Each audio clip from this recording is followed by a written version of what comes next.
Ladies and gentlemen, welcome to criminal justice meeting today. We're going to call the meeting to order. Roll call, please.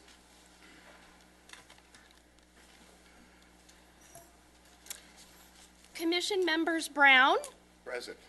Carter. Present. Little. Present. Smith. Present. Underwood Jacobs. Present. Valasconces. And Chairman Vieira. We have a quorum. Great. Welcome, everyone. Invocation is Pastor Tim Lee here from Life Church. Mr. Lee, thank you, sir. I want to say it's an honor to be here. My father-in-law is a retired CHP sergeant, and my family, my daughters, and I pray for you regularly. As I was preparing this morning, I was thinking about Jesus in John chapter 5 went into the pool of Bethesda, and he went to a man who was crippled for 35 years. Some translations say he was the man who had been there longer than anyone else. And I was thinking about that and about how that might apply to you. You're the people who come in contact with the worst of the worst, the hopeless, the broken, and the people who most people have given up on. And my heart's moved for you. And so my prayer is not only just for protection for our city, but for wisdom as you encounter those kinds of people, as you seek to help, to bring hope, and to serve. Let's pray. Heavenly Father, we humbly come before you today with thankful hearts for the life, the freedom, and the prosperity that we have. I come asking for wisdom and courage for these leaders as they serve a community with so many different types of people living in it, and as they face so many different kinds of challenges. But I also ask that you would regularly remind us of the words of Paul the Apostle in Romans 3, that all have sinned and fallen short of your glory. Keep us humble, Lord, so that we would not look down on those that we are called to serve, but that we would seek to restore honor and hope to broken people. Keep us hopeful, Lord. As we look out on what can seem like a sea of issues, grace us with the ability to see and to celebrate the people whose lives are made better because of gatherings and groups like this one. Keep our law enforcement officers safe. As they put themselves on the line for this city, keep them safe from attacks against their physical lives, as well as against any attack that would seek to defame the character of noble men and women. I ask that you would bless the city of Lancaster and protect each of its residents. I ask that righteousness and justice would be the reason for Lancaster's fame and not our crime rate. And I ask that you would bless each of these local leaders who are giving of their time and of their passion to make this great city a better place to live. In the mighty and holy name of Jesus, I pray. Amen. Amen. Thank you. Thank you. Angela, do you want to lead us in the flag salute? Please, place your hands over your heart, your right hand over your heart, and repeat the Pledge of Allegiance after me. I pledge allegiance to the flag of the United States of America and to the republic for which it stands, one nation, under God, indivisible, with liberty and justice for all. Thank you. Okay, any presentations? We have no presentations at this point in time. Okay. Public business from the floor and agendized items. Citizens who would like to address the Criminal Justice Commission on any agendized item may do so when the item is being considered by the Commission. Please complete a speaker card and identify the agenda that you'd like to discuss. Individual speakers will be limited to 3 minutes. Minutes from our last meeting. The approval of minutes, I'm sure everyone's had a chance to look at and review the minutes of March 11th, 2005. Do I have a motion? Motion to approve the minutes. Second. Any discussion on it, anything? Okay. Please vote.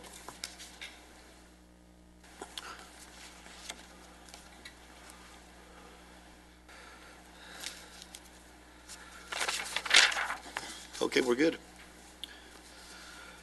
Continued business. Discussion on proposed revisions to Lancaster Municipal Code 8.52, chronic nuisance on the property. Mr. DeRico, or lead us our way. Yes, Commissioner. Lead us. Thank you. Thank you, sir. The discussion and we gave you the information at the last meeting to just give you a chance to look at what we've had in the past in that process and then the direction we're going.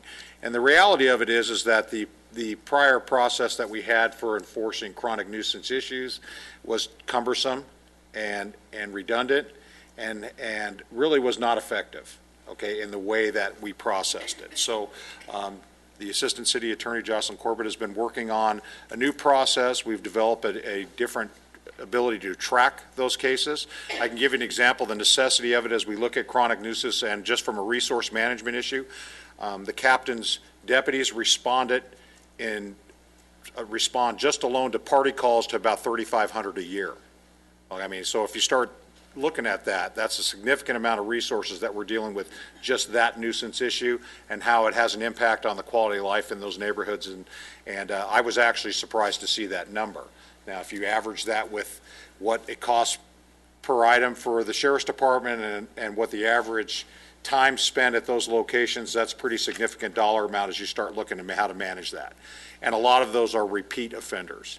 So this process makes it more expeditious, I believe, and as Jocelyn will describe it, to address those issues and then to remedy it. An idea being not to be punitive.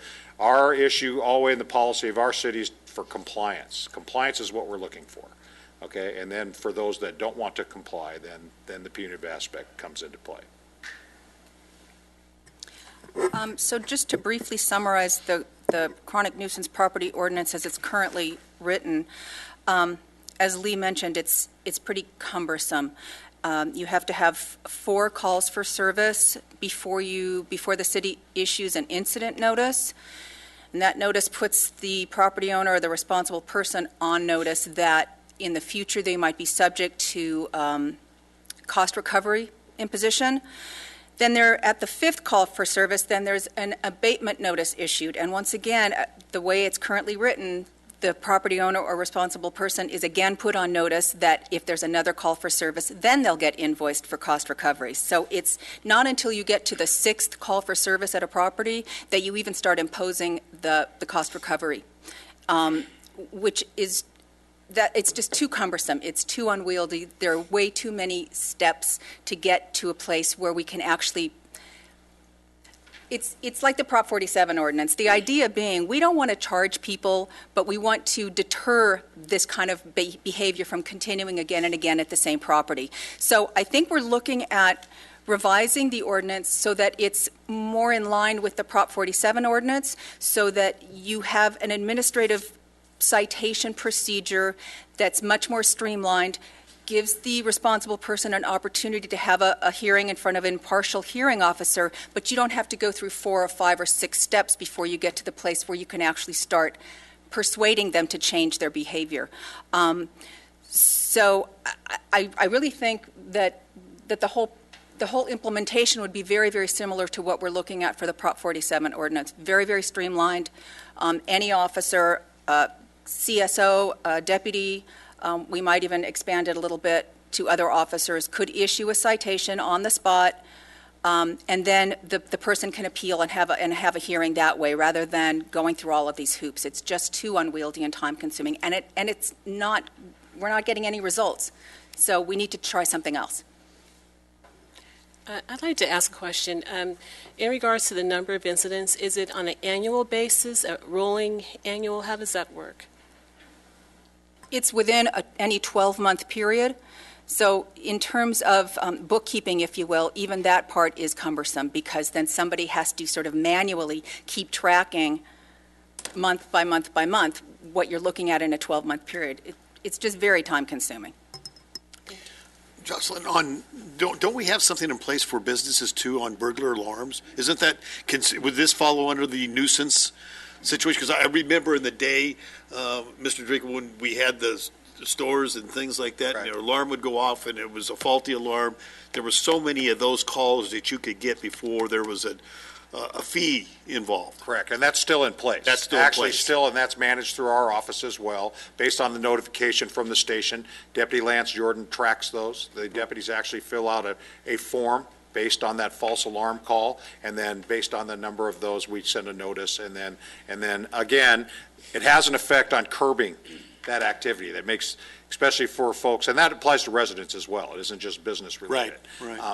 To manage those alarm issues that so we don't have responses from, because typically that's a 2-car response on alarm car minimum, okay, that we're pulling out of the field to send, and it's a false alarm. So that's where that came from. This is similar in the way on how we identify it.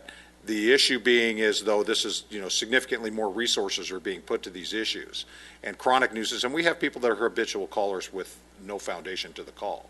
There's all things that correlate into this that we want to end that. We want the deputies to be available to manage actual criminal crime issues, not respond to things that are not noteworthy as far as the extent of their time. And this is also, issues as it relates parties specifically. We have party cars on the weekends. We have issues with large parties. We have issues with underage drinking. All those things come into play, and there's some other things we'll be bringing forward to you as it relates to specifically to that. 3,500, that's amazing, that figure. That shocked me. Captain, that's just amazing. So speaking of that number, 3,500, I'm just curious, are there categories of things that are considered nuisance, or is it a subjective call? This is just one example, just as parties. This is the just chronic parties. nuisance reaches beyond the scope of just the party. I was just merely bringing to you just the volume based just on the response to a loud party issue and that significant incident, because that's a resource issue. And that seems to be more the number we see as would directly relate to this ordinance. But there's we can apply this to anything.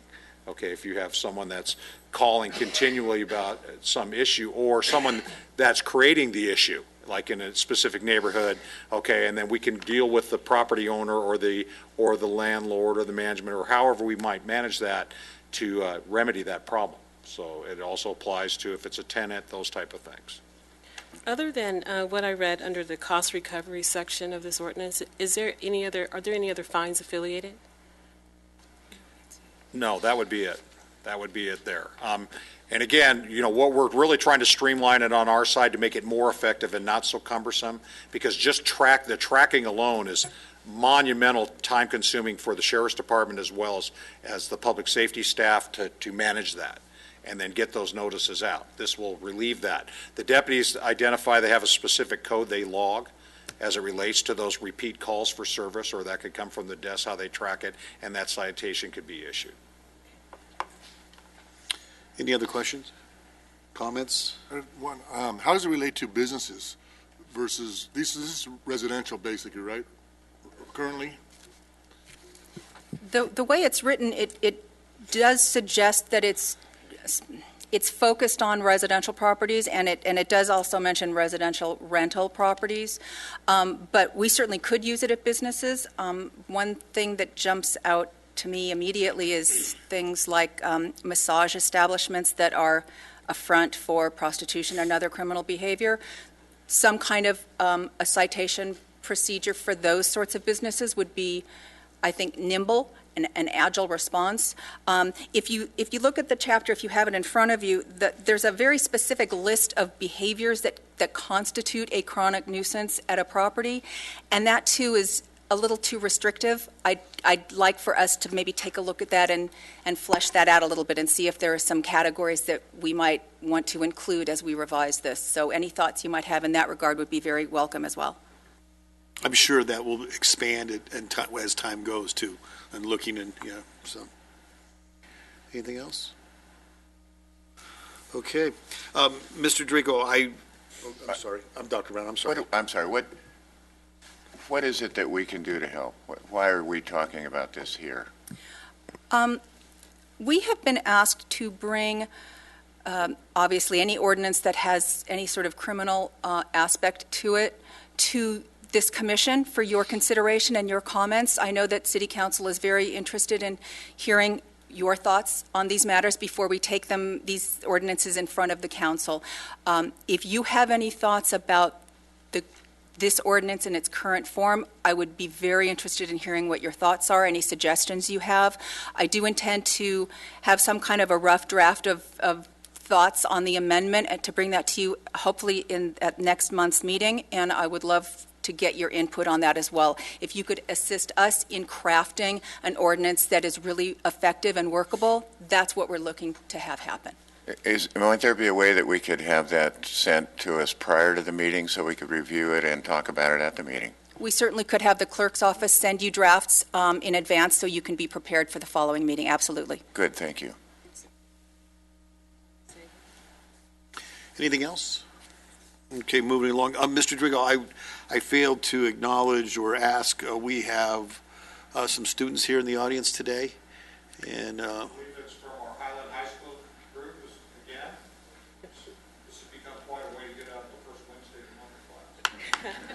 Just so you know, these students are involved in, could one of the advisors stand up and maybe talk about what you do in your class? please come forward. Yes, yes. Okay, yeah.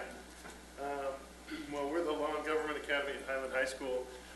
These are for students who are interested in either pursuing an interest in eventually either the law enforcement side or the legal side.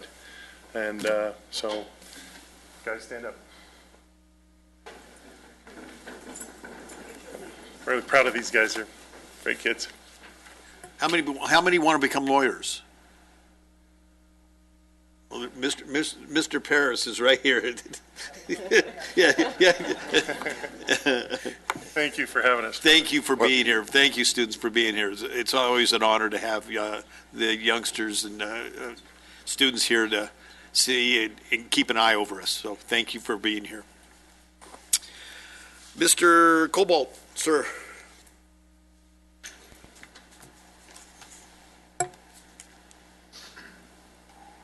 Thank you, Commissioner Little. Today's measurement period covers March 1st, 2015 through March 28th, 2015. We take a look at the 4 weeks that are involved in there. They're weeks 10, 11, 12, and 13 from or for the calendar year. You can see our range for Part 1 crimes is back in an area where we're a little bit more comfortable. Our upper range was 78, and our lower range was lower part of the range was 63. That's if we continue in that direction, we should start to see some improvement in our monthly reports. When we take a look at the weekly average and median average for this month, our weekly average was 71.5 Part 1 crimes per week, and our median was 72.5. That's as opposed to last reporting period, we were at 68.25 and 68. When we take a look at the year-to-year comparisons, the month-to-month comparisons up here, the current year is in the red and the previous year is in the blue.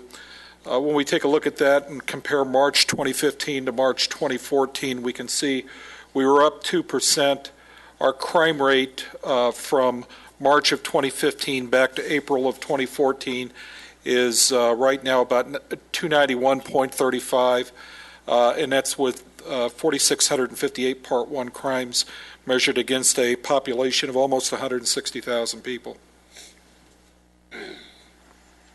When we take a look at the most active reporting districts for Part 1 crimes, we can see 1135 led the way with 39, followed by 1126 and 1127 with 38, 1132 with 26, 1137 with 22, and 1123 with 16. When we take a look at the crime map for that in a density format, it's still pretty much the same areas. We have a few areas that kind of shift around a little bit, but we still Valley Central Way, the 10th and K area, 10th West and K, and the downtown area, and 20th Street East and Avenue J. We take a look at residence burglaries. 1135 had 10, 1132 had 6, and then we go down to the 5s that were in 1133 and 37, and 1126 had 4. We get it to larcenies involving vehicles. 1126 and 27 both had 8. 1123 had 6. 1122, 25, and 37 each had 4. When we take a look at the weekly trends, we only had 3 crime categories that showed us trending up this particular time. We did have an uptick in reported rapes. Our highest frequency our highest frequency report during the most recent weeks. We did have a week where we had 3 reported rapes. But again, rape is a fairly low frequency crime for us, so an extra 1 or 2 makes it look like we're really having an uptick.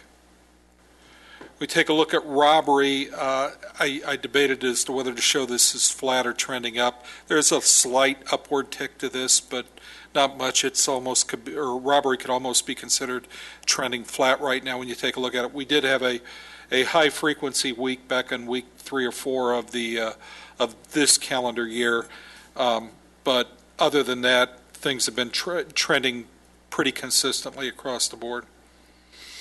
We take a look at grand theft auto. That's the last category trending up.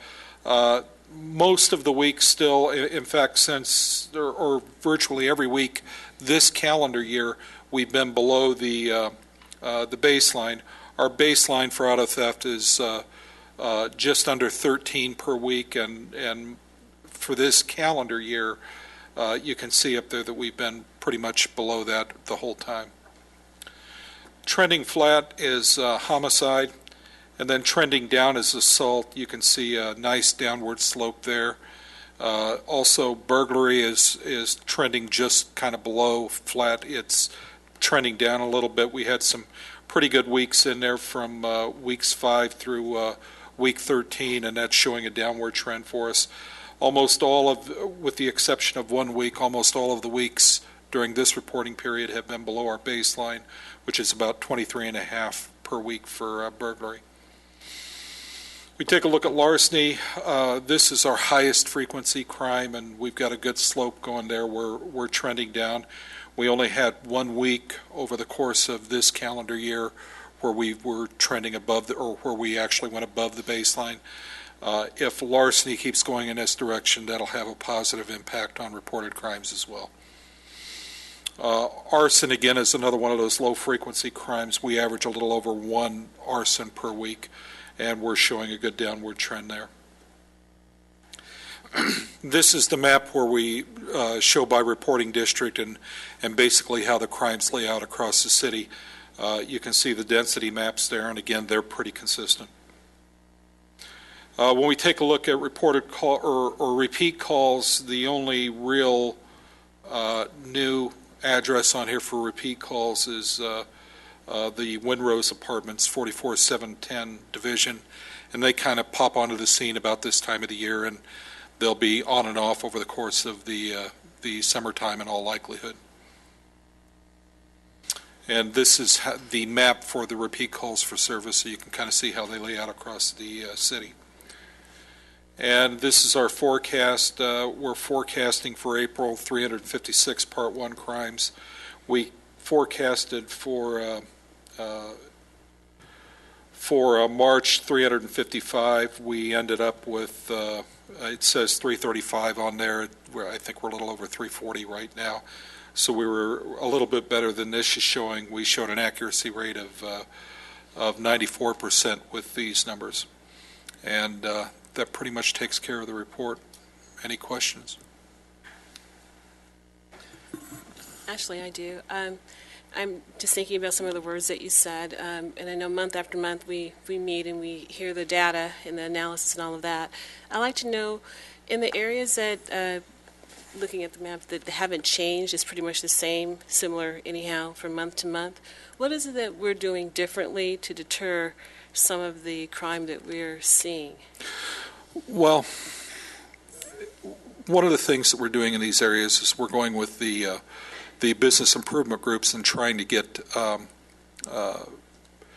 the property owners commercially. And in all of these areas, you're seeing all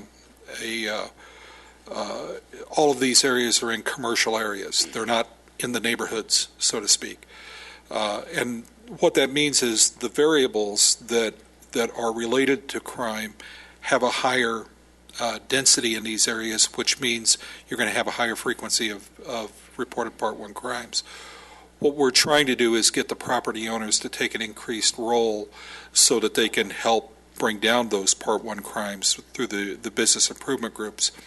we're having some success in a couple of the areas, the 10th and K area, Valley Central Way, and there's a pretty good report later on for Lancaster Boulevard.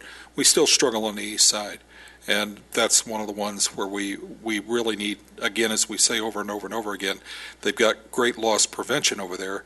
It's trying to get those property owners to take care of the area outside of their businesses that it gets to be a challenge. Perhaps the Criminal Justice Commission could actually participate in helping with some of that, to come up with a plan to support what it is that you're doing. So thank you. Yeah, and I think one thing you can see that turned 1137 already is typically in the top two, 1135, and they're adjacent to each other. There's been a significant turnaround in 1137 for this last month, but we've concentrated a lot of effort in that area. So that would be the south side of Avenue J and 20th Street East on that side of the center. And remember, in some of these areas, we have a lot of multifamily density right adjacent to these centers, okay, with the exception of Valley Central Way. But for the majority of the others, that's the issue.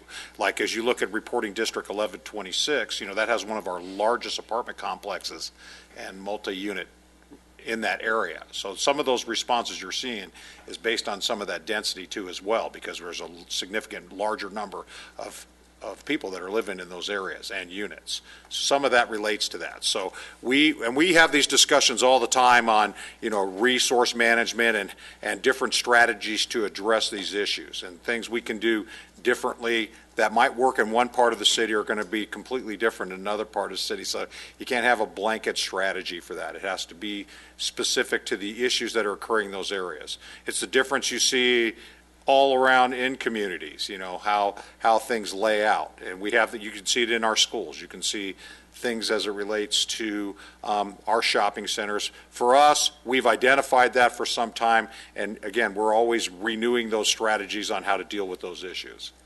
Thank you.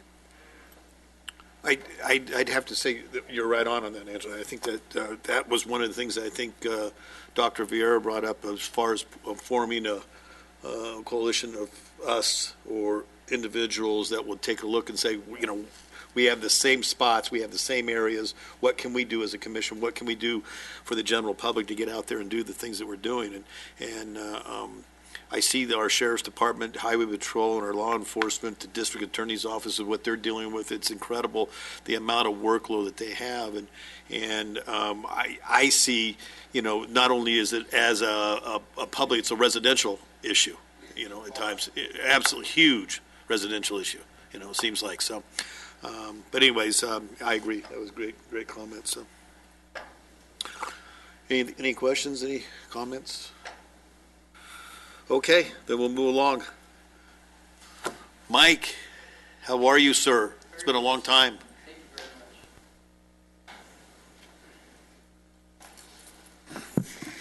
Did you bring the trophy? I'm sorry, sir? Did you bring the trophy? No, I couldn't fit it in the back seat. It was a little heavy. Why don't you just lead into that first? Would you lead into that? Because Vice Mayor Chris wants to know how we did. Oh, okay. Well, that is part of the report? Yeah, I have it towards the tail end. Okay, all right. I'm sorry about that. So, good morning, ladies and gentlemen of the commission and all in attendance. My crime commission report, which shows statistics for Lancaster Sheriff Station's arrest statistics, specifically for the burglary suppression team. For felony arrests in the month of March, we had 10 search warrants that were executed, were 3. 10 suspects were arrested on warrants. 1 firearm was recovered, and almost $5,000 in stolen property was also recovered. For our LANCAP team, they had 31 felony arrests, 3 misdemeanor arrests. No firearms were recovered. Of those 31 arrests, 5 of those were parolees, and almost $10,000 of illegal narcotics was taken off of our streets. And our narcotics team also had 3 felony arrests with almost 29 grams of methamphetamine, 3 grams of marijuana was taken. It was seized. 6 search warrants were executed, and no firearms were recovered. In review of the previous activities that we've done for the month of March, we did support the air show. That was a great time. I can't say enough about it. It was very enjoyable and no incidents. to report of. It was a very well behaved crowd. The traffic plan was very well executed. I think we're extremely pleased on the second go-around, and obviously we'll have more improvements for next year, but we're very happy in the way everything went. Leading in with the Vice Mayor Mark Chris comments, yes, we did. We're proud to report that Lancaster Station, the Baker to Vegas team, won the second consecutive year in its first place in the Station Invitational category. We did it in 16 hours and 32 minutes, which was a little bit slower than last year, but still, nonetheless, in fighting the 101-degree heat from Baker, California, and running 120 miles in a 20-runner team to Las Vegas, Nevada was a challenge, but yet we still did very, very well. I'm very proud of all their efforts. Not only did we have 26 runners, including alternates, we also had 33 support staff. All these deputies volunteered their time. The station was very cooperative as well as supporting us throughout the year financially. The boosters also help us out financially with many other expenses that normally come with that type of event. So it's our third consecutive year that we beat Palmdale Station. There is a trophy that we share, the Captain's Cup, between the Antelope Valley stations that we're happy to report. Yeah, we'll probably keep it again in I know we're going to keep it again in 2016. So that's your team right there. And we beat Palmdale this year by 31 minutes, which was pretty good. Our second place team last year we beat by 20 minutes. So we're getting really, really good. We're proud of that. Other activities we have going on last month is we started our 32nd edition of our Community Academy. It's going to be, it's still an 8-week program. It's going to continue through the first weekend of May. I can go on and on about that. I'm sure, Mr. Carter, you have a lot of information about the Community Academy also, right? From your perspective? Jail tours, yeah, that's a favorite part. That's a picture of basically, we take 50 Antelope Valley residents split between Palmdale and Lancaster Station, and what we do is sorry about that. We give them different information as far as how the process works and how different proceedings work and different resources that we have with the Sheriff's Department.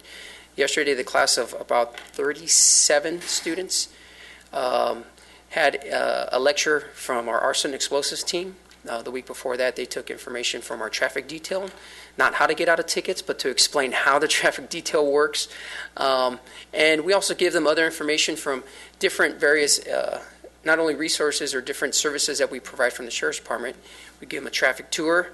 The picture that you see up there is actually we put the citizens on the last day into role playing, where they're the deputy sheriff. That's a picture of a traffic stop. They do different domestic violence calls, and we give them a little bit of instruction. We don't let it get too out of hand, but we basically put them in what it feels like to be a deputy sheriff. Shoot, don't shoot situations. One of the things we're going to add this year that we haven't had years before is we're going to put them in a simulator, in a shoot, don't shoot situation, where they'll actually have handguns with lasers, but they act just like the real handguns that we have on duty.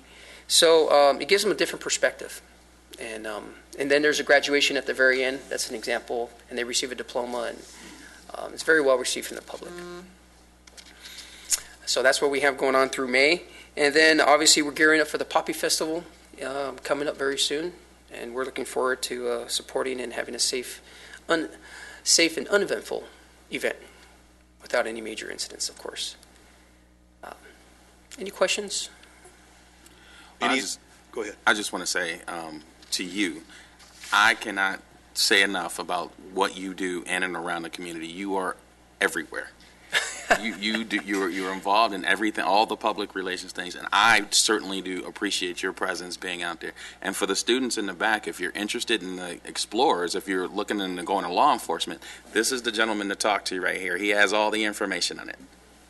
And as far as the community academy is concerned, outstanding class. I would wish that every resident went through it, because you learn so much. You learn exactly what it is that law enforcement, the predicaments they get put in, and the situations that they get put in, and how and why they react the way they do. I would suggest it for each and every resident, if I could. Thank you very much. Thank you, sir. And for those who are interested in the Community Academy, we will start receiving applications again in August, and the class will probably start somewhere in mid-September. So pay attention for information on our website and our Facebook and our Twitter accounts. With that, is there any other announcement that you'd like to make, or? No, sir, I have no other announcements other than just doing business. Okay. This will be my last report that I will give to the Crime Commission. That's what I was getting to. Yes, sir, yeah. It's been my pleasure serving you and giving you reports for the past 24 months. I will be leaving Lancaster Station as far as an assignment and go on loan to personnel, which is assigned downtown, but I will be still local up here in Lancaster Lancaster area, working as a recruiter for the purposes of recruiting specifically prior military and those that are currently military transitioning into the civilian world. That will be my focus, but I'm going to be drawing from our community out here for future deputies with Los Angeles County Sheriff's Department.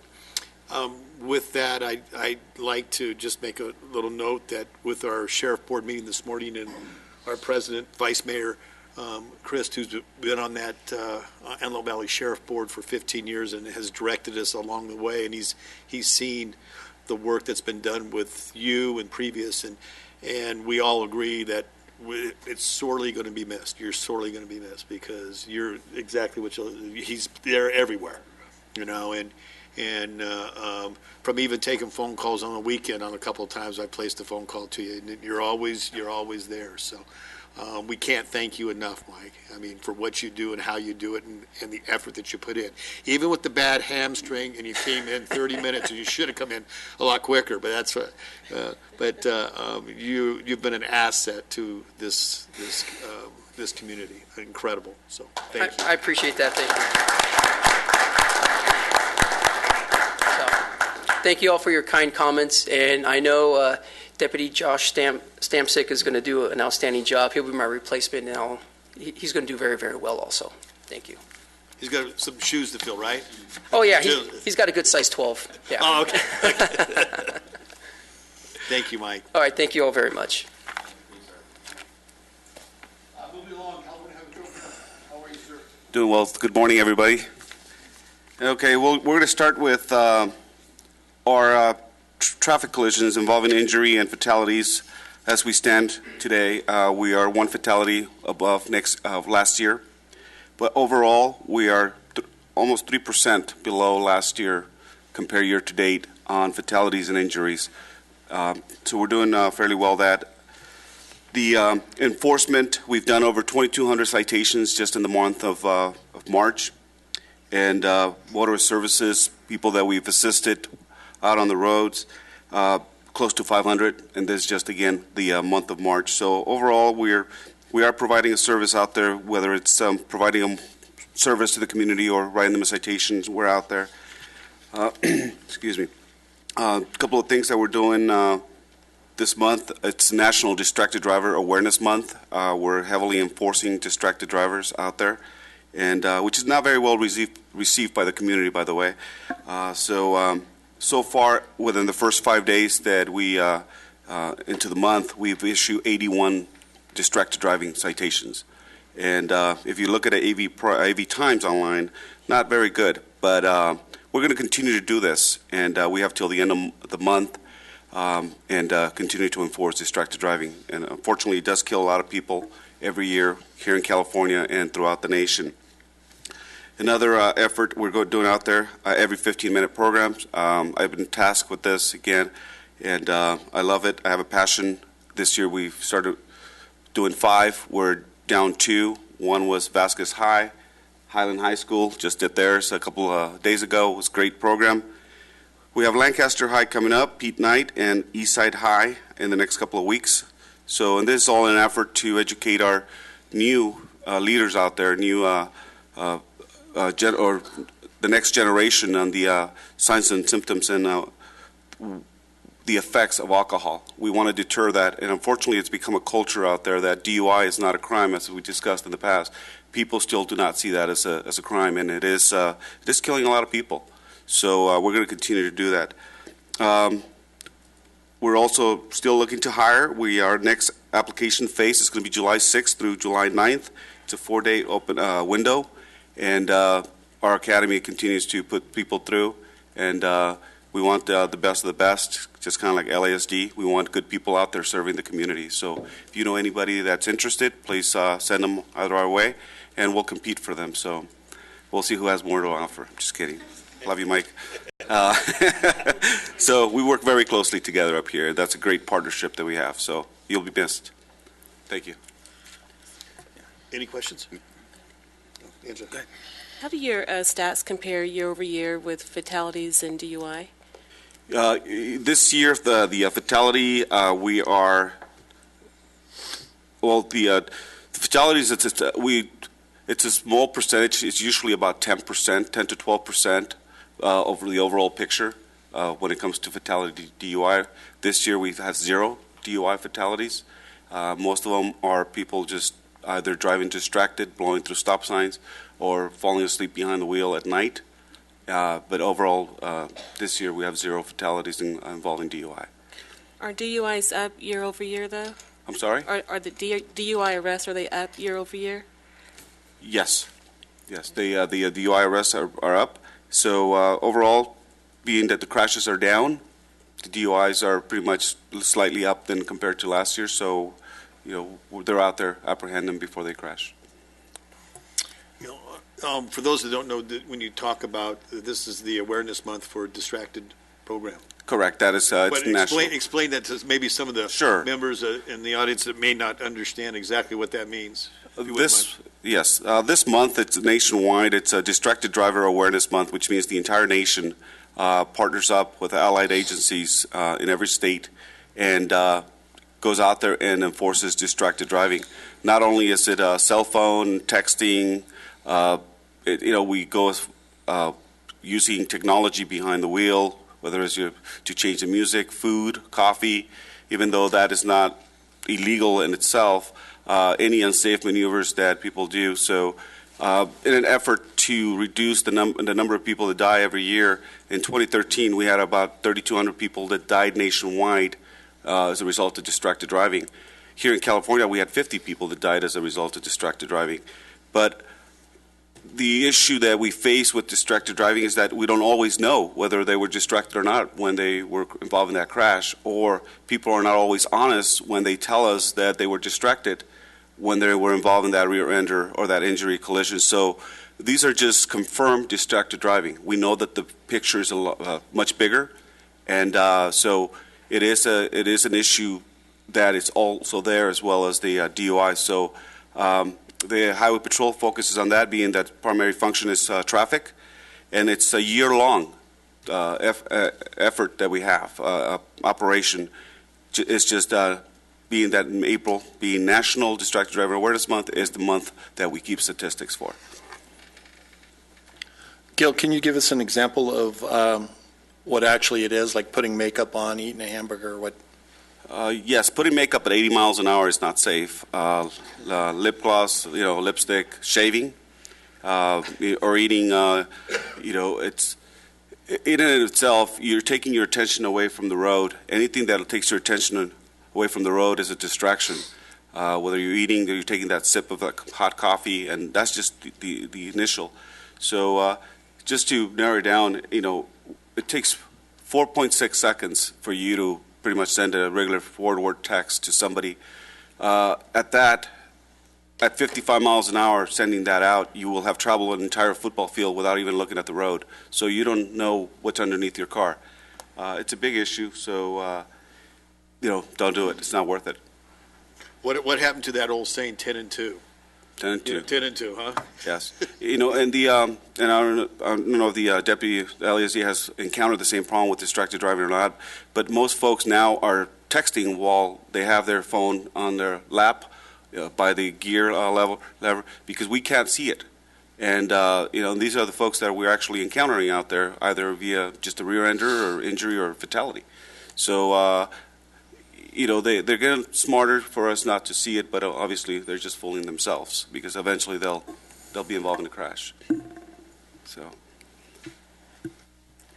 if I could ask, are any of the people here today involved in the Every 15-Minute program? Yeah, it's a terrific program, and I really appreciate that you guys put this on. The two are obviously connected, the every 15-minute program and the distracted driving. And one of the things that people may tend to slip their mind is that the fatalities involved in distracted driving aren't often, or not always, is what I should say, the people who are distracted drivers. In other words, it's people who are completely minding their own business, paying attention, driving safely, who are killed by people who are distracted driving. So I appreciate that you guys are involved in that program. Thanks. Gil, Yes. I read your article this morning. It was very good, and it was just exactly what you're talking about now. And I'm glad that you are getting the awareness out here, but also in the newspaper so people are aware of it. And that's an astounding number of citations in a short time. Were any of them for non-cell phone or texting related? Like, was any for the hamburger or the makeup or the shaving? No, not yesterday. Yesterday I had a short, small period of time to take the media out. So both the traffic enforcement stops that we did, one was right in front of the office. And one of the things that one of the reasons why I always start there at the office is to show how bold people have gotten to, in the past, you saw an officer, deputy, CHP officer, you put your phone down. You drove in front of a police station, you kind of, you mind your business, and you wouldn't break the law. And it took 3 minutes from the time I was talking to the reporters to the time we saw this gentleman in the green pickup truck just staring at his phone as he drove by right next to us. So it's a culture and it's a comfort zone of people. But there was one other citation that we issued, and that was for something else. That's the other problem that we're addressing is with the racers. People coming up here and race. It was a small Honda vehicle that had an Arizona plate to the rear and a California plate to the front, which was kind of unusual. And, lowered, modified exhaust. And it was kind of interesting because when we ordered him to open the hood, he said, "I refuse to submit to an inspection." So at that point, we knew there was issues.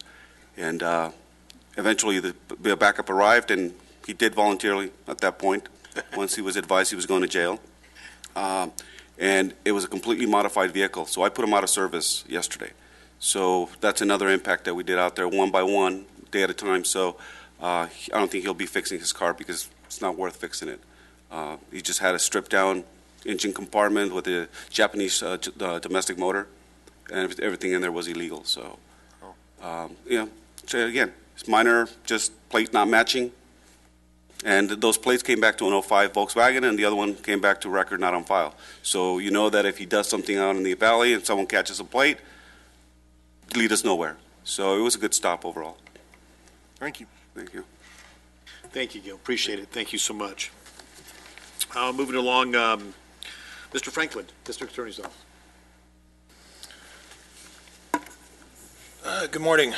Just to echo the statements on the drinking and driving, and in particular for our high school students here, as Doc Brown just pointed out, the fatalities are oftentimes just third parties that are completely innocent. Right now, we have 3 DUI-related fatalities that we're handling. We're going to charge all with murder, which is what you can be charged with, by the way, if someone dies and you're behind the wheel driving under the influence. So I too would recommend very much the 15-minute program to everybody to please get involved in that, because it is serious business. I'll just tell you very briefly, one of the cases is a CHP case where the passenger was killed when the driver was drinking too much, fell asleep, went off the road. The other 2 are sheriff's cases. One happened last Easter, 2014, where, and these aren't evil people, by the way, necessarily. They're doing something very stupid and very selfish. But this young man was drinking way too much alcohol in the early morning hours, and he plowed into an apartment building where a 16-year-old girl was sleeping, and she was killed. We just had one just a few weeks ago, where an individual was driving under the influence, plowed into a residence, and a 73-year-old woman was sleeping, and they literally had to pry the vehicle off of her, and of course she passed away. So it is serious business, and I do echo the sentiments that we just had here. It's something that we could all get caught up in. When at least what I tell the young kids prosecuting, and what I do when I prosecute a DUI case, I always tell the jury, hey, this is an identifiable offense. It's something that most of us have probably done before, but that, of course, doesn't make it right. So it's something that you really want to be aware of. Getting on to the statistics, again, it now seems, from November and until now, it's the consistent fewer felonies filed, and that can only, in my opinion, be attributed to Prop 47. In March of 2014, so last year, we filed, and this of course encompasses all of the Antelope Valley, not just Lancaster, but the complaints issued, felony complaints issued, were 347. For the same period, March of 2015, it was 100 fewer cases at 247. And then, of course, proportionately, not necessarily proportionally, but we do see the misdemeanor filings are higher, which would again be the result of so many of the crimes being now just straight misdemeanors. In 2014, we had, complaints issued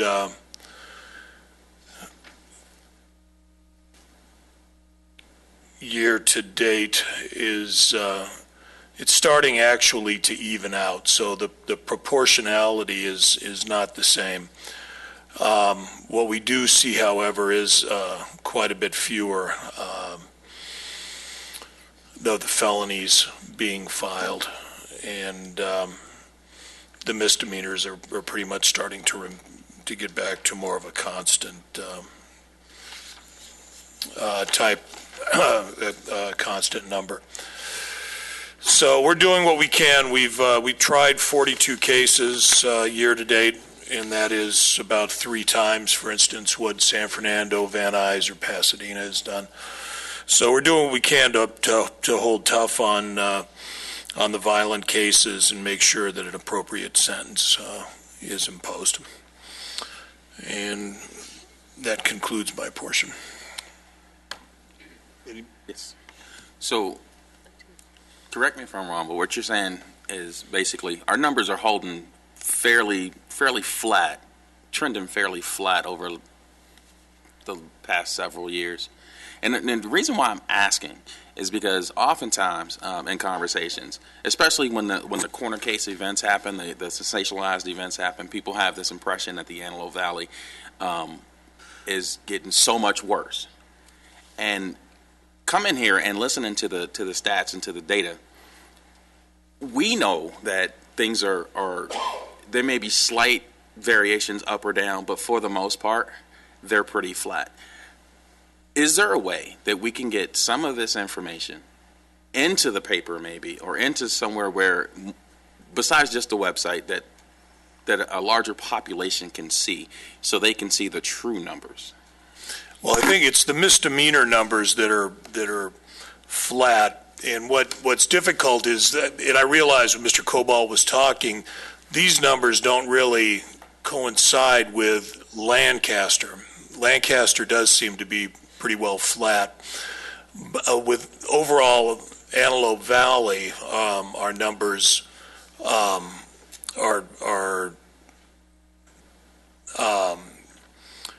with the felony filings,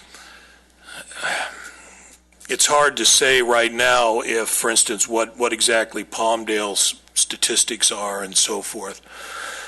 So, but it would be, it could very well be a matter of once we get some more data and then talking to the AV press and kind of show them what is going on.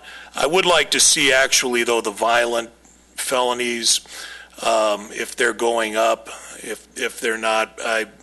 From what I've seen, we've let out a tremendous amount of individuals, and I see a lot of frustration on the part of law enforcement. I also see, just looking at the papers, I think they've had, at least in the AV press, 8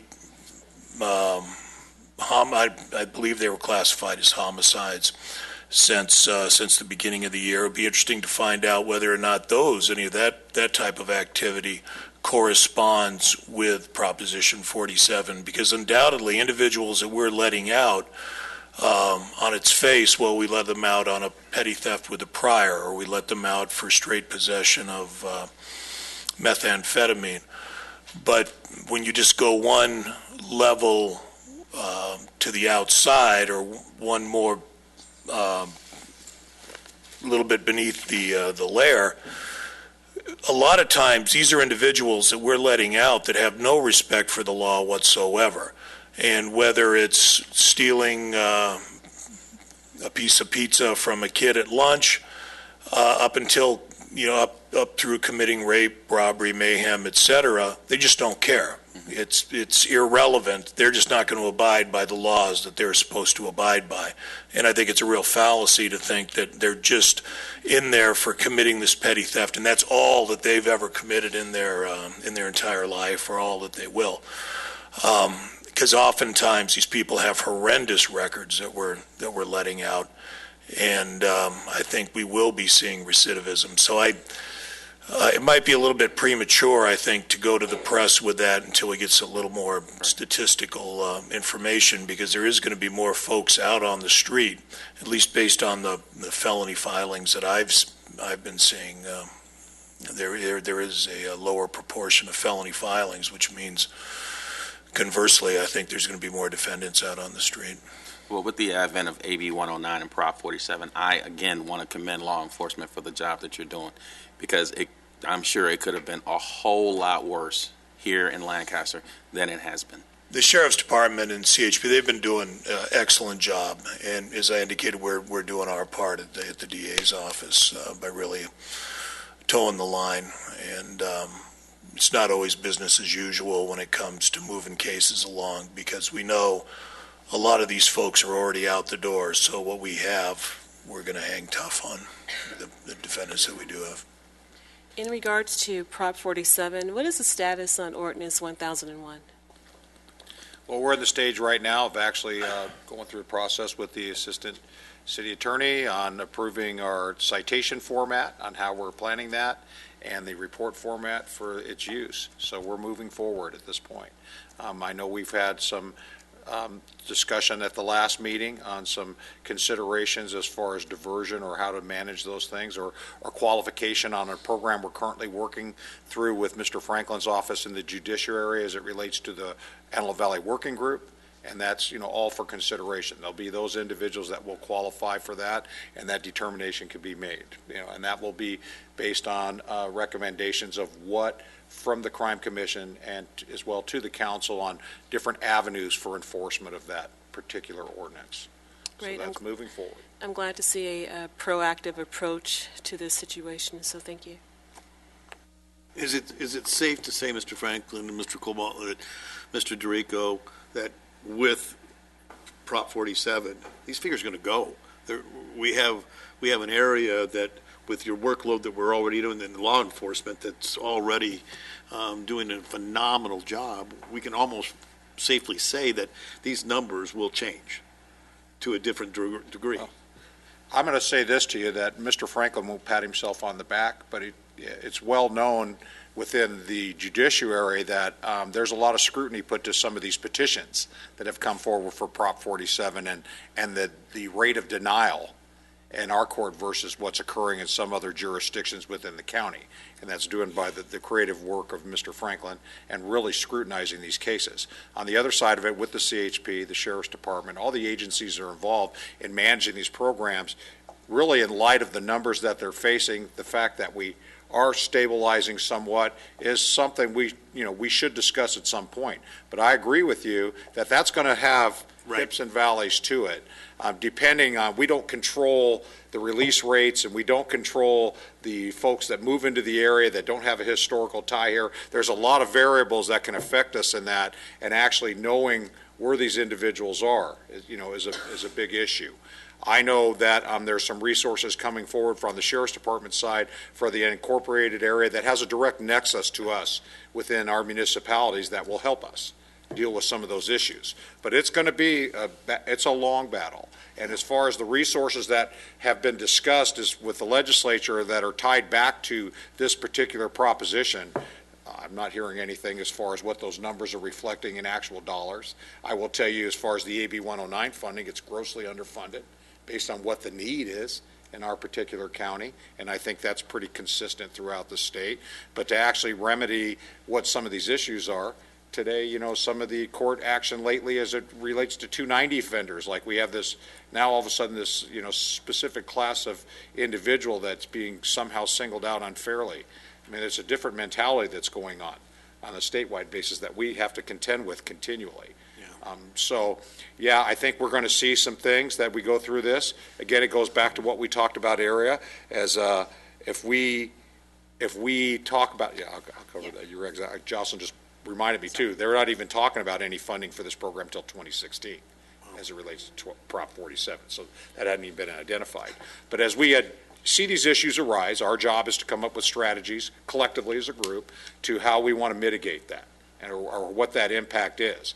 And, we're good at that, but, sometimes the numbers are overwhelming. And I think if you really thought about everything that I've read and that we've read and put together, and especially in the thinking as this ordinance was put together, is statistically even things the state are already identifying from prior programs before Prop 47 and the effect that it's having on just resource issues and things in communities and how that has been pushed down to the local community to manage those issues, but with nothing that comes along with it. So it's an interesting phenomenon. We're just going to keep moving forward. We're just going to keep, and hopefully we're all got enough experience to put creative minds together to deal with these issues. Well, Mr. Franklin, thank you for the hard work that you put in, and I've seen the tireless hours that you put in with your groups, and thank you for keeping this community safe and where it's and in the growth spurt that we're going to be having, and so thank you so much. Any other questions? Mr. DeRico. Yes, sir. Thank you. I'd like to defer to Mr. Cobalt at this point to give you an update on the Business Improvement Group, and then we'll come back. Okay, the business improvement groups that we look at are 10th Street West and Avenue K, Valley Central Way, Lancaster Boulevard, and the Avenue J from Challenger Way over to 20th Street East. These numbers are for March of 2015. What we can see is for 10th Street West and Avenue K, we have a decline of 8% when we look at year-to-year comparisons. We only had 7 reported Part 1 crimes during this particular period. And what's interesting is there was only 1 reported theft from auto during this time. And I know that probably doesn't ring anybody's bells, but that's significant for this area because this was an area that led the way for us for a long period of time, and primarily it's due to the attention that's being paid to the parking lots now by the private securities and people taking ownership for their properties. When we take a look at Valley Central Way, they're down 33% year-to-year comparison. The thing that's driving over on Valley Central Way right now, when we take a look at the 15 reported Part 1 crimes over there, 13 of them were crimes that occurred at Walmart. So if you ignore Walmart in the mix, we would have had 2. We had a really good month on Lancaster Boulevard and the area immediately surrounding it. We had a decline of 6%. We dropped from 10 Part 1 crimes last March to 4 this month. And you can see there was one residence burglary and then 3 other thefts during that time. And finally, East Avenue J. One of the interesting things was when we take a look at the 13 Part 1 crimes, when we do a year-to-year comparison, we were up 11%. But when we take a look at the 13 Part 1 crimes during the month of March over there, 9 of them, or 69%, were located at the Walmart at 1731 East Avenue J. 10 of those crimes were shoplifts, and 1 was a petty theft from a building, and 1 was a theft from a vehicle, and 1 was a strong armed robbery. And that pretty much concludes the Business Improvement Group areas. Any questions, any comments? I was wanting to find out, is it possible for you to elaborate a little bit on what the Business Improvement Group does for those of us that might need to be a little bit more enlightened? I'm sorry, can I have that again? Would you care to elaborate a little bit as to the Business Improvement Group? What is exactly that it is that they do? Well, what we do is we meet about once a quarter with the businesses in these areas, or at least we invite them to the meetings. Some have a better record of showing up and attending than others. We'll also reach out to the property owners and the property managers. We've actually had a couple of property managers start coming to these meetings, and that's really exciting for us because you really need the coordination of the property manager to provide external security, because usually if it's going to be provided, it is going to be provided either by the owner or the property manager. We've gotten pretty good response, again, out of 10th Street West and Valley Central Way. Lancaster Boulevard, obviously, at the tail end of last year, rolled out their security program. And where we still struggle, though, is on the east side of town. Thank you. Anything else? Okay. Well, now, I see the folks are here from Tarzana Treatment Center. Could you please stand and be acknowledged? Okay. Some things have come to light. These folks are working together with us in public safety regarding some alcohol-related issues in our community. One of them specifically that I'll like to bring forward to the commission is how we implement our conditional use permits as it relates to locations that distribute alcohol sales or on-site sales and off-site sales. We actually have requirements within our conditional use permits through our planning commission for certain training.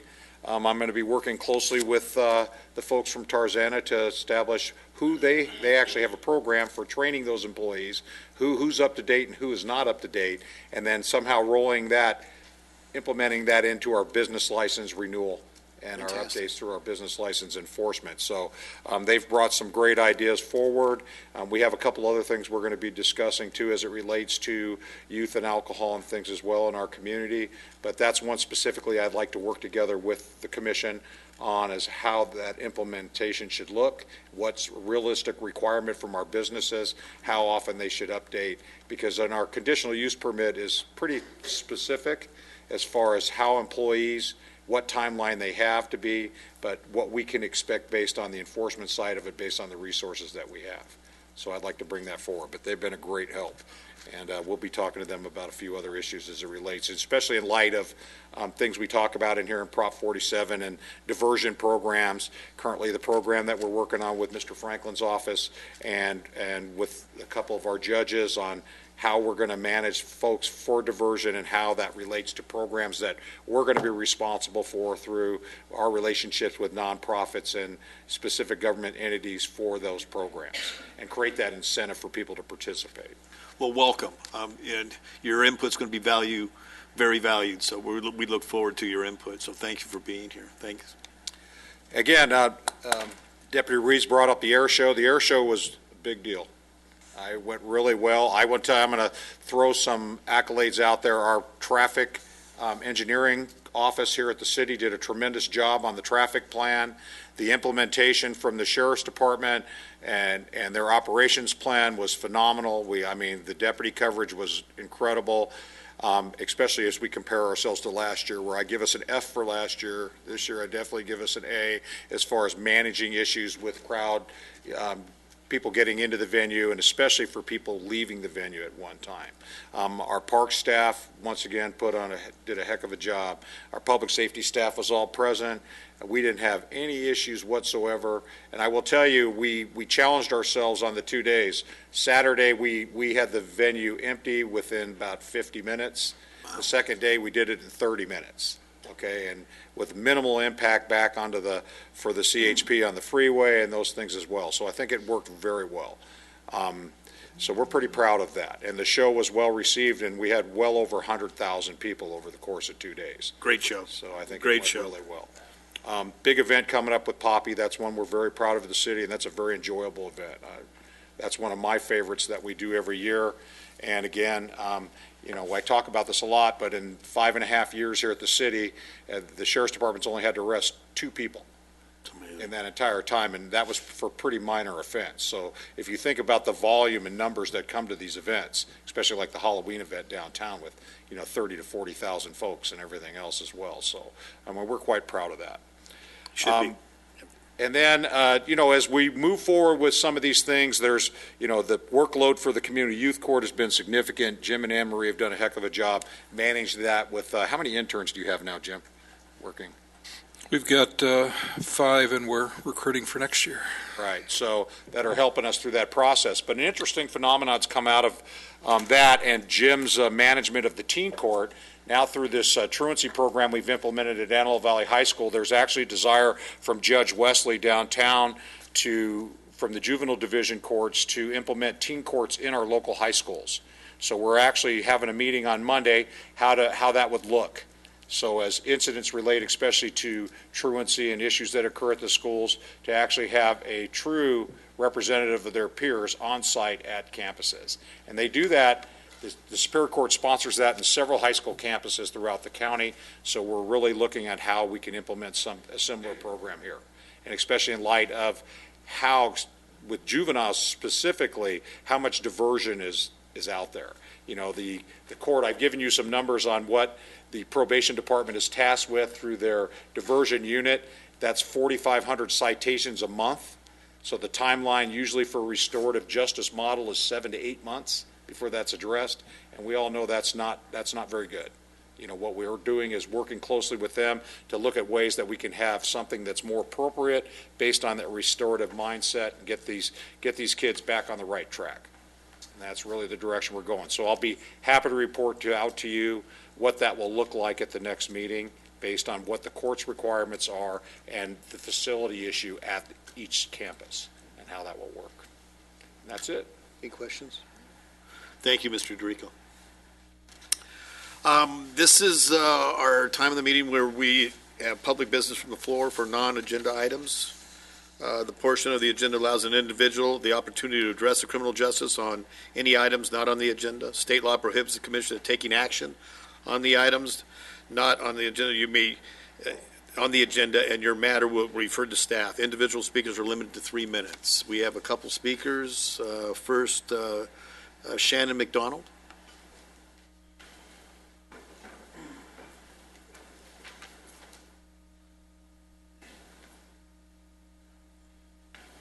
Welcome, Shannon. Thank you. I'm Shannon McDonald. Well, thank you, commissioners and everyone present this morning. I had an interesting month in March. Let me just read this, probably be easier.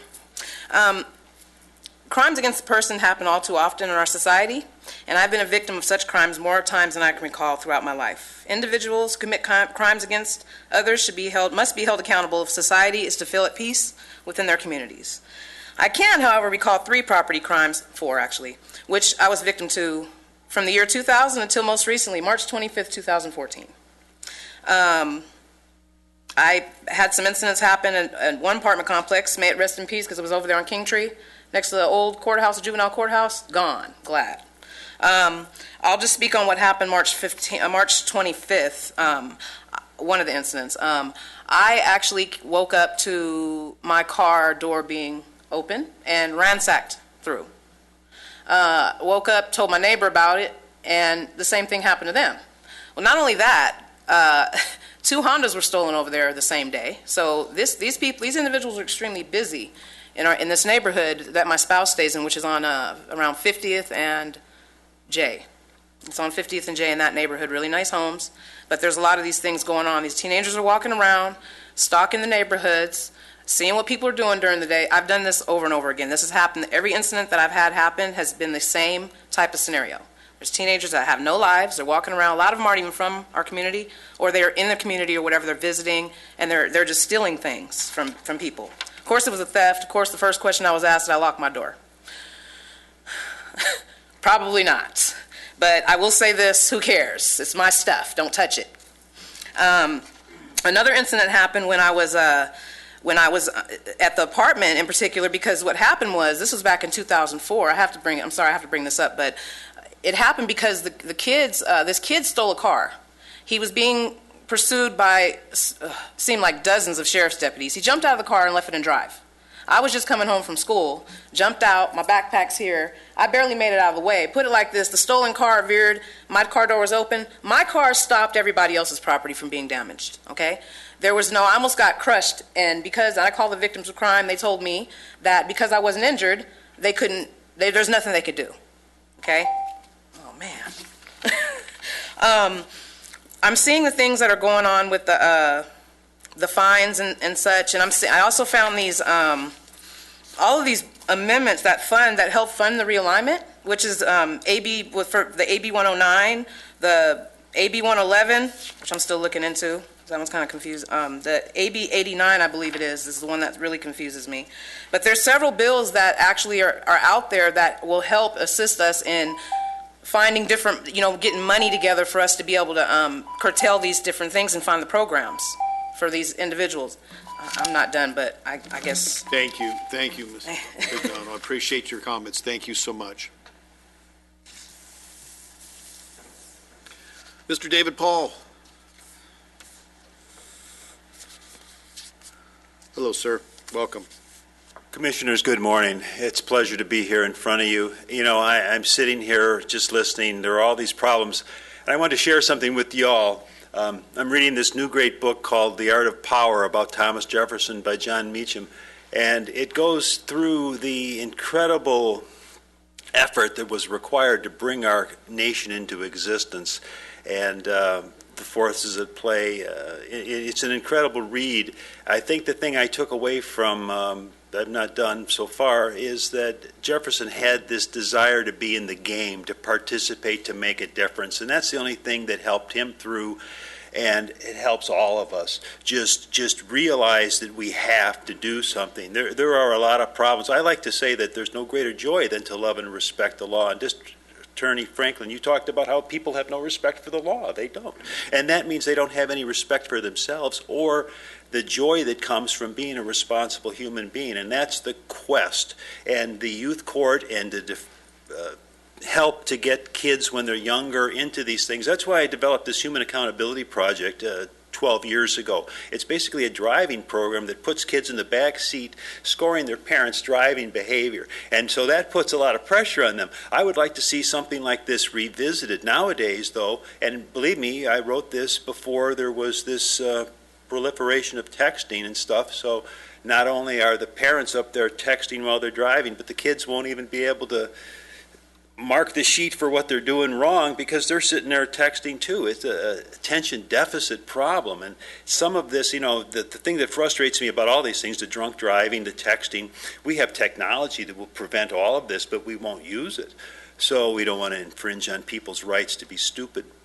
And that bothers me, but I try not to be bothered because I know that we have to keep our minds focused on what the problem is, helping people gain some sense of personal responsibility. And there's a guy down the street from me that lives on the end in one of these houses on 20th and H1, my street, and he speeds down my street at 60 miles an hour blowing the stop sign. I can't do anything about that. That's what originally got me into trying to figure out how to come up with an initiative to help traffic and people learn to be responsible through traffic, because that's really a great place to begin to do that. You know, I've told you all before, probably my car was totaled at the Antelope Valley Mall by a young woman who was texting and driving, just ran right into the side of my car.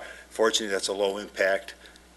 But if we'd been going a little faster, my family would have been injured, and that really would have irritated me. No, I just say thank you to you all for trying. This is a mess. We just have to keep working at it, and I appreciate every one of your efforts. Thank you.